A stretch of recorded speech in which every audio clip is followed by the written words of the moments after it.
about BMV. I got you. People need to know that. Okay. I'd first just like to say that the feature was awesome. I knew her name when I saw it on the ticket, and I was like, I know this chick.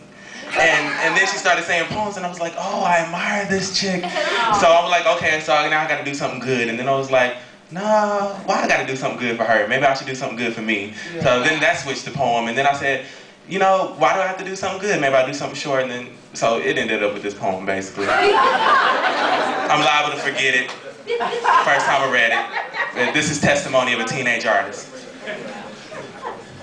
Philosophize like a sage on a good day.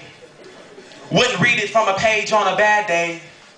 Mold each stage I grace like a wad of clay, but the audience can't get past my birthday. And it's not the new bloods that piss me off.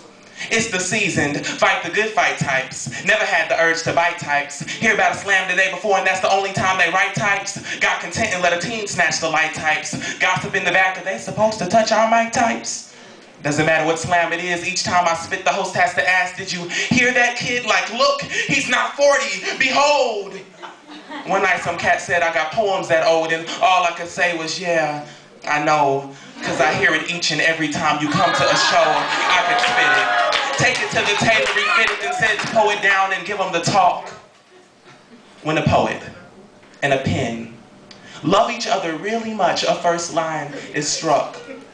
The poet presses the pen to paper and then they start to write something to make the poet worthy of the title, like simply coming up with a title where if not moving out the way so a real poet can have more time on the stage. I write to move minds since mountains are more mass than my muscles can manage. Write to touch souls and spread hope like STDs. Spiritually transmitted deliverance to the core of someone's soul. For my words there are no cure, so if you leave the slam scratching your head, know you've caught a line that leaves ignorance dead. And you know what I call?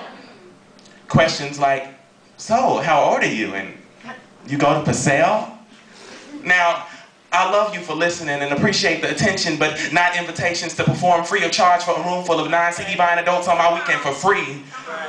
What I do is not for the money, and I don't expect to get paid each time I speak. I'm not that cocky. Don't pride myself on greed. I'm not AIG, but I recognize when I'm being played simply because I'm a teen, so don't step to me unless it's with a check pen and a contract. I recognize this is a game and it's full contact, so I keep my composure. Even when someone asks me, are you out past your bedtime? Or even when someone asks me, are you out past your bedtime? Or even when someone asks me, are you out past your bedtime? Or someone screams, we got kids in the room when a poet speaks on sex or weed. Believe that if there's nonsense being spoken, I already know it's below me. More unheard work than a slam full of poets in February. Ask me if I'm competitive, the answer is very little time and very little time and so much to speak. Very little time and so much to speak. Forget an award.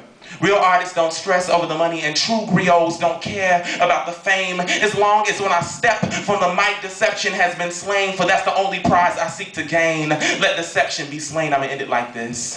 Lauryn Hill said, there's a war in the mind over territory for the dominion. Who will dominate the opinion? So while these other poets spitting, I'm sitting and listening, not to what they saying, but what they forgetting.